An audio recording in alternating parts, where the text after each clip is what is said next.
नमस्कार साथियों। तो हम लोग बात कर रहे हैं हड़प्पा सभ्यता और ये आपका प्राचीन भारत के इतिहास में आता है। अब बात करते हैं इसके टाइम पीरियड की। तो 2600 ईसा पूर्व से लेके 1900 ईसा पूर्व माना जाता है। ठीक है, अब ये भारत की प्रथम नगरीय सभ्यता रही है, इतना याद रख लेना है।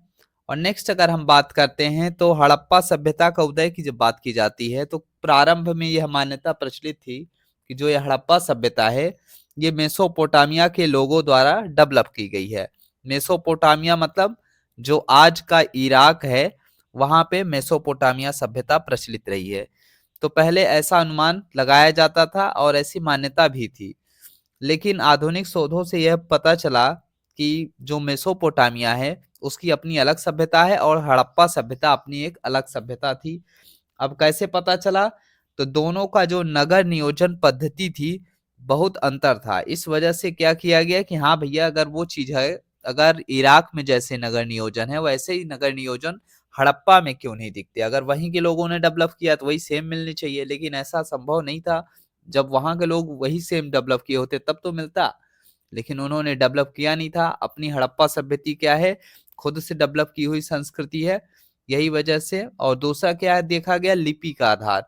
तो जो मेसोपोटामिया की लिपि थी और हड़प्पा की लिपि में भी अंतर देखने को मिला। तो इस आधार पे क्या कहा गया कि जो हड़प्पा सभ्यता है वो एक स्वतंत्र सभ्यता है और मेसोपोटामिया की अपनी एक अलग सभ्यता है। मेसोपोटामिया मतलब इराक की बात हो रही है, ठीक है, इतना याद रखना है। और नेक्स्ट अगर हम बात करते हैं हड़प्पा कालीन राजनीति की, तो हड़प्पा काल में राजनीतिक प्रकृति के संदर्भ में जब आप देखते हैं तो प्रामाणिकता के साथ साथ कुछ कहना मुश्किल है, ठीक है, इतना याद रखिएगा।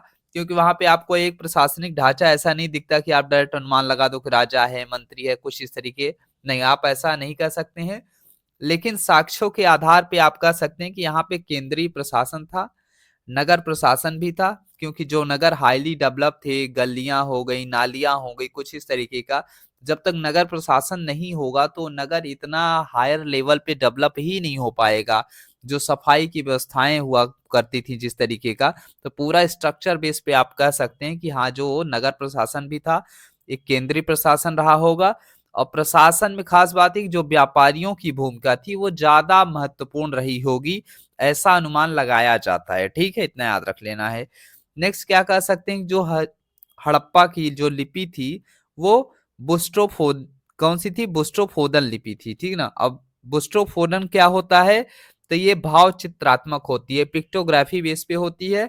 इसे दाएं से बाएं लिखा जाता है, फिर बाएं से दाएं लिखा जाता है। मतलब दाएं से बाएं, बाएं से दाएं, फिर दाएं से बाएं, फिर बाएं से दाएं, ठीक है, इतना याद रखना है। दाएं से बाएं जाएगा, फिर बाएं से दाएं आएगा, फिर आप दाएं से बाएं ले जाओगे, फिर आप बाएं से दाएं ले जाओगे, इतना याद रख लेना है। तो ये कौन सी लिपि हो जाएगी? बुस्ट्रोफोइदन लिपि हो जाएगी। ये भाव चित्रात्मक थी, ठीक है। और ये आपको देखने कहाँ मिलती है? तो मोहरों और बर्तनों पे आपको ये इसकी लिपि आपको देखने को मिल जाती है। और एक कहा भी जाता है कि धौलावीरा में एक विशाल साइन बोर्ड मिला है, उस पर यह लिपि देखने को मिली है, जिसे बुस्त्रोफोदन लिपि कहा गया। वहीं बात करते हैं साथियों हड़प्पा कालीन अर्थव्यवस्था की। तो देखिए, जब भी आप किसी भी टाइम पीरियड की अर्थव्यवस्था की बात करेंगे, है ना, अगर आप इतिहास की बात कर रहे हैं, उस समय देखिए क्या चीज रहा होगा? कृषि रहा होगा, पशुपालन रहा होगा, शिल्प रहे होंगे, व्यापार, सिक्के, शहर, इन सभी के बारे में आपको पढ़ना जरूरी है। तो कृषि में क्या रहा है, फिर पशुपालन में क्या क्या वो चीजें पॉसिबिलिटी रही है, तो ये सारी चीजें हम लोग देखने वाले हैं। अगर हम बात करते हैं हड़प्पा कालीन अर्थव्यवस्था की, तो इसमें कृषि की बात की जाए तो देखिए, कृषि आप देखते हैं तो जो लोथल है, लोथल कहाँ पर पड़ता है? आपको गुजरात का लोथल है, वहां से आपको चावल के साक्ष्य मिलते हैं। वहीं आप देखते हैं हड़प्पा में, तो हड़प्पा मतलब जो पश्चिमी पंजाब है, पाकिस्तान का क्षेत्र, वहां से आपको गेहूं और जौ के साक्ष्य मिलते हैं। गेहूं जौ का साक्ष्य हड़प्पा, हड़प्पा मतलब पश्चिमी पंजाब के क्षेत्र में। वहीं नेक्स्ट हम बात करते हैं बनावली में, तो बनावली हरियाणा क्षेत्र में आता है, यहाँ से आपको जौ के साक्ष्य मिल जाते हैं।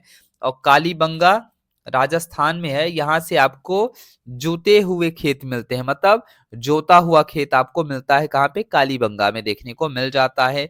साथ ही साथ अगर आप देखते हैं तो धौलावीरा में आप क्या देखते हैं कि यहाँ पे आपको पानी के बांध विकसित अवस्था में दिखते हैं। पानी के बांध मतलब जो वाटर डैम होते हैं सिंचाई के लिए, सोचिए गुजरात वाला जो क्षेत्र है धौलावीरा, वहां पे आपको वाटर डैम के साक्ष्य मिल रहे हैं। तो सोचिए कितना हायर लेवल पे डेवलप रही होगी ये अपनी संस्कृति, हड़प्पा सभ्यता। तो आप सोच सकते हैं।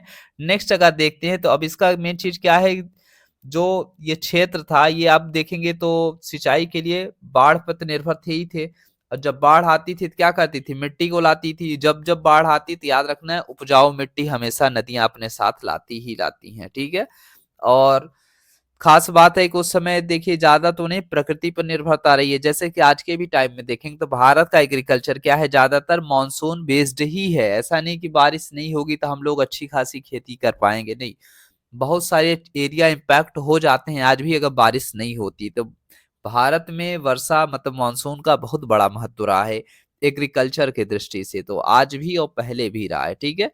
तो आप धौलावीरा से ये कह सकते हैं कि जल प्रबंधन का प्रमाण आपको मिल जाता है, क्योंकि यहाँ पे वाटर डैम वगैरह मिल गया, तो इसलिए गुजरात का जो धौलावीरा है वो जल प्रबंधन का बेस्ट एग्जाम्पल है।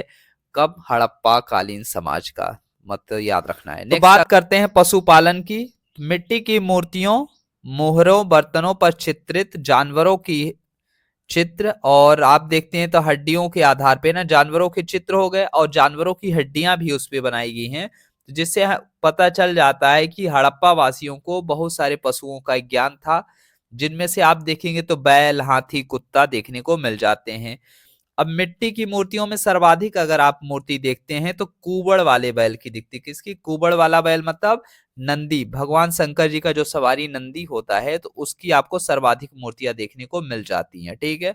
नेक्स्ट अगर हम बात करते हैं तो मोहरों पर गाय का चित्रण या अंकन नहीं देखने को मिलता, मतलब जो मोहर है उस पे गाय का जो चित्रण है वो नहीं मिलती है, ये खास बात है। लेकिन अब ऐसा नहीं है कि वहां के लोगों को गाय का ज्ञान नहीं था। अगर गाय का ज्ञान नहीं होता तो फिर बैल का कैसे ज्ञान होता, मतलब अगर देखेंगे तो काऊ का ही तो बछड़ा जो आगे चल के बैल बनता है। तो अब इस आधार पे ऐसा नहीं कहा जा सकता कि गाय का नहीं, गाय का ज्ञान था, लेकिन हाँ गाय का चित्रण मोहरों पर नहीं किया गया, इसका अभी तक कोई वो नहीं मिला। नेक्स्ट क्या है, घोड़ों से परिचय को लेके अभी विवाद चल रहा है, ठीक है ना, मतलब कोई कंफर्म नहीं है। लेकिन हाँ ये यूपीएससी भी यही मानती है कि जो हड़प्पा वासी थे उन्हें उनको घोड़ों का परिचय नहीं था, यूपीएससी मानती है, ठीक है ना। बाकी अगर आप वैसे बात करेंगे अदर स्टेट के एग्जाम तो वो भाई वो अपने जैसा होगा वो उनका आयोग डिसाइड करता है, लेकिन यूपीएससी भी अभी यही मानती है कि उन्हें घोड़े का ज्ञान नहीं था, ठीक है। और शिल्प की बात करते हैं तो शिल्प में आप देखते हैं तो जो अगला हमारा इकोनॉमी के पार्ट में आता है, देखिए हमने क्या बात किया, कृषि, पशुपालन, अब अगला शिल्प आता है, ठीक है। तो शिल्प में आप क्या बोलेंगे, तांबा, कांसा, चांदी, सोना इत्यादि से निर्मित विभिन्न उपकरण, आभूषण आपको देखने को मिल जाते हैं हड़प्पा कालीन समाज में, ठीक है। लेकिन लोहे का प्रमाण नहीं मिलता है, ये खास बात है। मतलब आप देखेंगे तो तांबा दिख रहा है, कांसा, चांदी, सोना ये सभी दिख रहे हैं, लेकिन लोहे का प्रमाण नहीं मिल रहा है ना। और लोहे का आपको कब देखने को मिलता है, उत्तर वैदिक काल में देखने को मिलता है, ठीक है ना। और जब फिर तभी क्या हुआ, महाजनपद काल स्टार्ट हो जाता है, क्योंकि जैसे जैसे आप देखते हैं लोहे के वेपन डेवलप हुए, कृषि का क्षेत्र बढ़ा, आर्मी बढ़ी, तो ऑटोमेटिक क्या होगा, वे लड़ाई ही होगी, क्योंकि प्रोडक्शन बढ़ रहा है तो टैक्स को लेके ज्यादातर क्या हो जाएगा, फिर लगेगा कि हमें ज्यादा टैक्स होना चाहिए, फिर और लोग अपना विस्तार करेंगे, साम्राज्य विस्तार, ये सब प्रोसेस उत्तर वैदिक काल से शुरू होगा। अभी कुछ नहीं है, अभी आप देख रहे हैं तभी नॉर्मली सब कुछ चल रहा है, सही चल रहा है, ठीक है। लेकिन हाँ जो हड़प्पा कालीन समाज है वो एक विकसित समाज है, ये बात हमेशा याद रखना, नगरीय समाज था, ठीक है। नेक्स्ट हमने क्या बताया कि जो आप देखेंगे तांबा, कांसा, चांदी, सोना इत्यादि से निर्मित आपको उपकरण देखने को मिल जाते हैं, लोहे का प्रमाण नहीं मिलता है।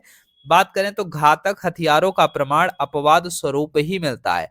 अब घातक हथियार क्या हो गए, जैसे तलवार हो गया, भाला हो गया, बर्छी हो गया, मतलब जो जानलेवा हथियार होते हैं वो आपको देखने को नहीं मिलता है। तो इस आधार पे आप कह सकते हैं कि जो समाज रहा होगा वो सहिष्णु एवं शांति प्रिय समाज रहा है, हड़प्पा समाज, ठीक है। अब नेक्स्ट, बड़ी संख्या में सेलखड़ी पत्थर से निर्मित मनकों के साक्ष्य आपको देखने को मिल जाते हैं। तो देखिए जो सेलखड़ी है वो पत्थर है, अब इससे बने मनके, तो मनके क्या होते हैं, छोटी छोटी जो है ना गुड़िया टाइप की मालाएं होती हैं, उसे मनका बोलते हैं, उसके साक्ष्य आपको देखने को मिल जाते हैं। और सर्वाधिक मनके आपको कहाँ देखने को मिलते हैं? तो लोथल से। कहाँ से मिलते हैं? लोथल एवं चन्होदड़ों से आपको सर्वाधिक मनकों के साक्ष्य मिलते हैं। और कहा भी जाता है कि संभवतः जो मनके हैं इसका प्रयोग लोग आभूषण बनाने में करते हैं। आज के भी टाइम में आप देखते हैं तो मनके वगैरह का किस लिए यूज होते हैं। फिर ताबीजों में भी इसका यूज किया जाता था। और साथ ही साथ पशुओं की पहचान के लिए लोग उस टाइम के हड़प्पा कालीन मानव क्या करता था? मनकों का प्रयोग करता था पशुओं की पहचान के लिए। अगर आप गांव साइड से बिलोंग करते हैं तो आपने देखा होगा कि गांव वगैरह में भी लोग अपने जानवरों को प्यार से या फिर पहचान के लिए गले में कुछ न कुछ एक निशानी बांध देते हैं, ठीक है ना। तो शायद उस टाइम पीरियड में भी ये चीज प्रचलित रही होगी, लेकिन हाँ वो लोग मनके का यूज करते थे, बस इतना याद रखना है। लोथल एवं चनहूदड़ों से ही आप देखेंगे तो क्या दिखता है साथियों? हाथी दांत से निर्मित वस्तुओं के भी साक्ष्य मिल जाते हैं, ठीक है। तो हाथी दांत से निर्मित है, इसका मतलब लोगों को हाथी का एक ज्ञान था, तभी तो हाथी दांत से संबंधित वस्तुओं का निर्माण आपको देखने को मिल रहा है। नेक्स्ट अगर देखेंगे तो काले एवं लाल रंग से चित्रित बड़ी संख्या में मिट्टी के बर्तन मिले हैं, ठीक है, इतना याद रख लेना है। क्या? काला एवं लाल रंग से चित्रित किया गया, पेंटेड, कैसा है? पेंटेड है। और बड़ी संख्या में मिट्टी के बर्तन आपको देखने को मिल जाते हैं हड़प्पा कालीन समाज में। नेक्स्ट, पकी ईंटों का आप देखेंगे तो व्यापक प्रचलन देखने को मिल जाता है। तो जो पक्की ईंटें थी उसका आप देखेंगे तो बहुत ज्यादा प्रचलन होता था। मतलब इंसान क्या करता था, सोचिए उस समय का समाज पकी हुई ईंटों से अपना घर बना रहा था, तो ये बहुत बड़ी चीज है। और मिट्टी की मूर्तियां इत्यादि प्रमुख शिल्पों में आपको काउंट कर लेना। मतलब पकी ईंट, मिट्टी के बर्तन, फिर आप देखेंगे तो आभूषण, चाहे वो सोना चांदी कांसा तांबा हो, या फिर आप देख रहे हैं तो क्या दिखता है आपको? मनके मिल रहे हैं, सेलखड़ी पत्थर से निर्मित मनके मिल जा रहे हैं, हाथी दांत से निर्मित वस्तुएं मिल जा रही हैं, तो ये सभी के सभी शिल्प के ही पार्ट में आएंगी। नेक्स्ट आप देखेंगे तो अधिकांश जो सेलखड़ी से निर्मित मोहरे हैं के भी प्रमाण मिल रहे थे। मतलब जो सेलखड़ी से ही आपको मुहर भी, अगर पूछा जाए मुहर किससे बनी होती थी, तो सेलखड़ी पत्थर से बनी होती थी, ठीक है। नेक्स्ट, मोहनजोदड़ो एवं अन्य स्थलों पे भी आपको सूती कपड़ों के साक्ष्य मिल जाते हैं। सूती कपड़े, अगर सूती कपड़े इसका मतलब कॉटन का प्रोडक्शन हो रहा है, कपास की खेती होती थी तभी तो सूती होगा, फिर तभी उसका क्या बनेगा? कपड़े मिलेंगे, ठीक है। अब नेक्स्ट बात करते हैं हड़प्पा कालीन व्यापार की बात करते हैं। तो देखिए इसमें क्या है देखने को मिलता है, जो हड़प्पा सभ्यता थी उसमें आंतरिक एवं बाह्य व्यापार दोनों मिलते हैं। मतलब इंटरनल और एक्सटर्नल दोनों टाइप के ट्रेड देखने को मिल जाते हैं, ठीक है। जैसे तांबा की आपूर्ति राजस्थान के अन्य शहरों को की जाती होगी, तो मतलब जैसे राजस्थान में देखिए तांबा होता था, अब उसकी आपूर्ति क्या होगी? अब हर जगह आपको क्या किया जाए? सप्लाई किया जाएगा। अब इसके लिए क्या यूज किया जाता रहा होगा? तो इसके लिए ट्रेड रूट्स फॉलो किए जाते होंगे। अब उस समय के ट्रेड रूट्स क्या रहे होंगे? तो इसमें सबसे जो इंपॉर्टेंट रोल था नदियों का था। किसका था साथियों? नदियों की बहुत बड़ी महत्वपूर्ण भूमिका रही। आई थिंक आप देखते हैं तो जो प्राचीन काल का भारत ही है उसमें नदियों ने बहुत महत्वपूर्ण भूमिका निभाई है। और आप देखेंगे तो जो भी बड़े शहर हुए, बड़ी राजधानियां हुई, ज्यादातर नदी के किनारे ही डेवलप हुई। आज भी आप देखते हैं तो भारत के या फिर दुनिया के जितने भी बड़े शहर हैं वो आपको नदियों के किनारे ही डेवलप दिखे। अब इसका सबसे बड़ा रीजन है कि यहाँ पे आवागमन बड़ा सही अच्छा तरीके से हो जाता था। आप एक जगह से दूसरी जगह आसानी से नाव के माध्यम से जा सकते थे। ये खास रहा है, ठीक है। तो अगर हम बात करते हैं तो क्या बोला गया है? इसी प्रकार से मेसोपोटामिया की कुछ वस्तुएं हड़प्पाई शहरों में तथा हड़प्पा वस्तुएं मेसोपोटामिया एवं फारस की खाड़ी के शहरों में भी मिलती है। तो इससे अनुमान लगाया जा सकता है कि जो ट्रेड रहा है वो क्या रहा है? आंतरिक एवं बाह्य दोनों रहा है। मतलब हम लोग मेसोपोटामिया चले जाते थे और मेसोपोटामिया वाले हड़प्पा भी आ जाते थे। इस तरीके क्या होता था, एक शहर एक एक सभ्यता से दूसरे सभ्यता आप देख रहे थे, एक एक देश से दूसरे देश, मान ही लीजिए क्योंकि भाई ये हड़प्पा अपना यहाँ पे है, कहाँ वो इराक का क्षेत्र हो गया मेसोपोटामिया। तो फिलहाल तो क्या होता था, तो हमारा व्यापार जो था बाह्य व्यापार भी था, आंतरिक व्यापार भी था। और एक बात और कि कहा जाता है कि मेसोपोटामियाई लेख में भी हड़प्पा से व्यापार का उल्लेख मिल जाता था। मेसोपोटामिया में जो भी आपको लेख मिलते हैं वहां पे मेलुहा शब्द यूज हुआ। क्या यूज हुआ है? मेलुहा। और मेलुहा किसके लिए बोला जाता है? हड़प्पा को मेलुहा कहा जाता है, ठीक है। नेक्स्ट अगर हम बात करते हैं सिक्के की बात करते हैं, तो हड़प्पाई स्थलों से सिक्के का साक्ष्य नहीं मिला है। ये खास बात याद रखना है। मतलब जो हड़प्पा काल में बात करें क्वाइंस की, तो हड़प्पा काल में सिक्कों के साक्ष्य नहीं मिले हैं। संभवतः यहाँ वस्तु विनिमय प्रणाली प्रचलित रही होगी। मतलब वस्तु विनिमय प्रणाली क्या होती है? तो जैसे हम मान लीजिए सपोज करिए हमारे पास कोई वस्तु है, आपके पास कोई वस्तु है, तो हमने क्या कहा कि आप हमें मान लीजिए जैसे हमारे पास आम है, आपके पास सेब है, तो हमने कहा एक काम करिए आप 2 सेब हमें दे दीजिए और हमसे 2 आम ले लीजिए या 3 आम ले लीजिए, जैसा होता है। तो उस आधार पे क्या होता था, वस्तु विनिमय प्रणाली प्रचलित थी, ठीक है। और साक्ष्यों में आप देखेंगे तो नौ परिवहन, बैलगाड़ी, इक्का गाड़ी इत्यादि का प्रचलन की जानकारी मिल जाती है। मतलब अब उपयोगिता के हिसाब से चीजें रह जाती हैं। जैसे आज के टाइम में भी बैलगाड़ी प्रचलित है, लेकिन बैलगाड़ी आप देखेंगे तो ये परिवहन के रूप में नहीं, ये उपयोग के तौर पे ली जाती है। कि आप देखेंगे तो ऐसा नहीं कि लोग बैलगाड़ी से पटना से दिल्ली चले जा रहे हैं, नहीं, बैलगाड़ी का यूज नहीं करते हैं। हाँ, लेकिन बैलगाड़ी इतना भी इरेलीवेंट नहीं है। अभी गांव वगैरह में आप देखेंगे तो आपको आसानी से बैलगाड़ी दिख जाएगी, ठीक है। वो भी बोझा ढोने में, सामान लाने जाने में आपको बैलगाड़ी का यूज दिख जाएगा। लेकिन परिवहन के तौर पे आज देखेंगे तो आज हमें बस दिखेंगी, ट्रेन दिखेंगी, ये सारी चीजें देखने को मिलती हैं। ट्रक वगैरह हो गया, अगर कोई वस्तु भारी वस्तु ले जाना हुआ तो इस तरीके मालगाड़ी हो गई, गुड्स ट्रेन जिसे बोलते हैं, ये सारी चीजें आपको देखने को मिल जाती हैं।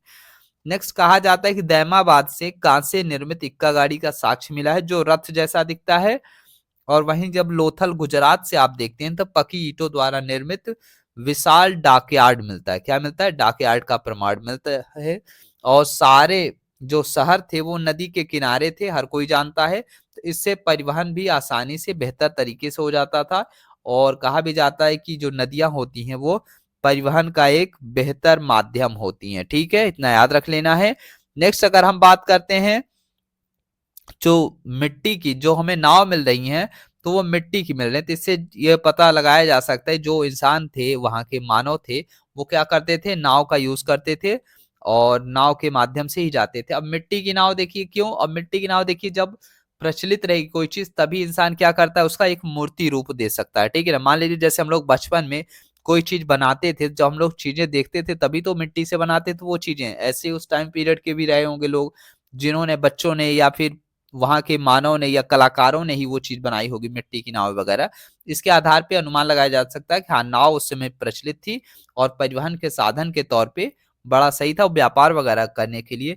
मान लीजिए अगर मेसोपोटामिया हुआ तो ये सिंधु नदी के माध्यम से, है ना, अरब सागर से होते हुए तो मेसोपोटामिया की तरफ निकल जाते थे। तो इस तरीके का आप पूरा का पूरा देख सकते हैं। नेक्स्ट अगर हम बात करते हैं साथियों तो शहर की बात कर लेते हैं, ठीक है। हड़प्पा कालीन अर्थव्यवस्था में शहर की बात करें तो हड़प्पा सभ्यता भारतीय उपमहाद्वीप में प्रथम शहरीकरण का प्रतिनिधित्व करती है। खास बात यह है, ठीक है ना। तो भारतीय उपमहाद्वीप की जो प्रथम शहरी सभ्यता थी वो कौन थी? हड़प्पा सभ्यता थी, ठीक है, इतना याद रख लेना है। और इसे कांस्य युगीन सभ्यता भी कहते हैं, कांस्य युगीन शहरीकरण भी कहते हैं, ठीक है, याद रख लेना है। नेक्स्ट यहाँ अब इसका कहने का मतलब क्यों है कि शहरीकरण क्यों कह रहे हो, इसका रीजन क्यों, क्योंकि आप किसी भी चीज को अगर आप अर्बन सिविलाइजेशन कह रहे हो, शहरी सभ्यता कह रहे हो, तो कुछ न कुछ तो आप अनुमान है या तो फिर कुछ मेजरमेंट होगा, उस बेस पे आपने कह दिया कि हाँ ये हड़प्पा सभ्यता इसीलिए शहरी सभ्यता है। तो इसका रीजन क्या है? तो यहाँ पे नियोजित मकान आपको दिखते हैं, मतलब फुल प्लान आपको मकान दिख रहे हैं, ठीक ना, नियोजन करके बनाए गए हैं। शासक वर्ग की उपस्थिति आपको देखने को मिल जाती है। अगर शासक वर्ग नहीं होगा तो पूरा का पूरा आप देखते हैं तो जो शहर का डिवीजन हुआ था, तो आप देखते हैं तो शहर आपको पूर्वी भाग और पश्चिमी भाग में नगरों का बंटवारा देखने को जो मिलता है। तो जो पश्चिमी भाग था वो क्या था साथियों? तो जो पश्चिमी भाग था वो दुर्ग और किलाबंद था जिसमें विशिष्ट लोग निवास करते थे। और पूर्वी भाग क्या था? निचला शहर था जो सामान्य जन के लिए था, है ना। निचला भाग जो निचला शहर था वो काफी बड़ा बनाया जाता था ताकि सामान्य जन रहे। और जो वहां का जो तबका था, रूलर वर्ग था, वो क्या था? ऊंचाई पे रहता था। और वो जो एरिया था, हर कोई जानता है शासक वर्ग का जो एरिया है तो वो छोटा ही होता है, जो आम जनता का तो एरिया काफी बड़ा होता है, इतना याद रख लेना है। हाँ, पश्चिमी भाग को सीटाडेल कहा जाता था। क्या कहा जाता था? सीटाडेल, इतना याद रख लेना है। नेक्स्ट बात करते हैं, लेकिन एक चीज और याद रखना है, एकमात्र जो धौलावीरा था वो नगर 3 भागों में बटा हुआ था। कितने भागों में? 3 भागों में। जिसमें आप देखेंगे पश्चिमी भाग, पूर्वी भाग तो था ही, साथ में दक्षिणी विन्यास करके हुआ करता था। ठीक है, तो दक्षिणी विन्यास धौलावीरा में अलग हुआ करता था, बाकी सब शहरों में आप देखें तो पूर्वी और पश्चिमी भाग ही देखने को मिलते हैं। तो नेक्स्ट हमने क्या कहा कि जो मकान थे वो नियोजित थे, शासक वर्ग की उपस्थिति थी, जनसंख्या घनत्व, जिसमें गैर कृषि कार्यों में संलग्न आबादी आपको बड़े पैमाने पर देखने को मिलती है। अब देखिए, कोई शहर शहरी होने का दर्जा कब मिलता है, वहां की आबादी घनत्व तो देखते हैं, अब जो उसकी आबादी का जो ज्यादा परसेंट है वो कृषि क्षेत्र में इन्वॉल्व नहीं होना चाहिए। जैसे आप शहरों में देखते हैं तो वहां के लोग क्या करते हैं, खेती बाड़ी में इन्वॉल्व होते हैं, नहीं, वो प्रोडक्शन एक्टिविटीज में इन्वॉल्व होते हैं, वो फैक्ट्री में काम कर रहे होते हैं या ऑफिस जॉब कर रहे होते हैं, कहीं ना कहीं आप वो काम कर रहे होते हैं। ठीक है, लेकिन वो एग्रीकल्चर से रिलेटेड काम नहीं कर रहे होते हैं। जबकि आप वहीं गांव में देखते हैं तो गांव में लगभग सभी लोग क्या होते हैं, एग्रीकल्चर एक्टिविटीज में आपको देखने को मिल ही जाते हैं। शायद ही कोई ऐसा होगा जो एग्रीकल्चर एक्टिविटी में ना पार्टिसिपेट कर रहा हो, चाहे वो पशुपालन कर रहा हो, चाहे वो खेती कर रहा हो, कुछ न कुछ आपको गांव में हर इंसान आपको देखने को मिल जाएगा। तो यही बेस पे हमने क्या अनुमान लगाया कि जो हड़प्पा सभ्यता थी वो एक शहरी सभ्यता थी, क्योंकि वहां की जो मोस्ट ऑफ द पॉपुलेशन थी वो गैर कृषि कार्यों में संलग्न संलग्न थी। ठीक ना, मतलब शामिल थे, संलग्न बोलते हैं। ठीक है, इतना याद रख लेना है।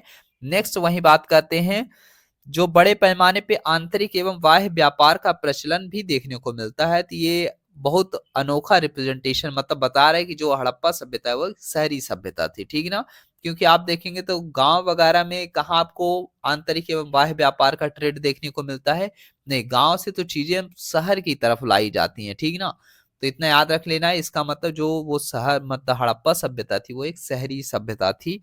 और नेक्स्ट, अब इसका मतलब ये नहीं कि जो पूरा का पूरा एरिया था शहरी था, कुछ एरिया आप देखेंगे तो पहले गांव के रहे होंगे, फिर आगे आप जाएंगे तो जैसे जैसे आप शहरों के करीब जाते फिर आपको वो सिटी एरियाज दिखते हैं, मतलब ज्यादातर आपको सिटी एरिया भी आपको काफी मात्रा में दिखे हैं, इसीलिए इसे शहरी सभ्यता नाम दिया गया। ठीक है ना, अब इसका मतलब ऐसा नहीं है कि गांव ही नहीं रहे होंगे, ऐसा मत सोचिएगा। ठीक है ना, गांव भी थे। ठीक है, तो उम्मीद करते हैं ये आपको वीडियो अच्छा लगा होगा। इसमें हमने हड़प्पा कालीन राजनीति, हड़प्पा का उदय और साथ ही साथ हड़प्पा कालीन अर्थव्यवस्था को जाना। ठीक, अर्थव्यवस्था में हमने जाना, कृषि को जाना, पशुपालन जाना, शिल्प जाना, व्यापार को जाना, सिक्के को जाना, शहर को जाना। ठीक है, अब अगला जो आता है हड़प्पा कालीन समाज। ठीक है, इसके बारे में हम अपने अगले वीडियो में लाएंगे। आई थिंक काफी लेंदी हो चुकी वीडियो, लगभग 20 मिनट से ज्यादा हो चुकी है, तो उम्मीद करते हैं कि आप लोग को ये वीडियो अच्छी लगी होगी। और वीडियो अच्छी लगी, कॉन्सेप्ट डेवलप हो रहा है तो कमेंट करके जरूर बताइएगा अगर सही लग रहा है तो।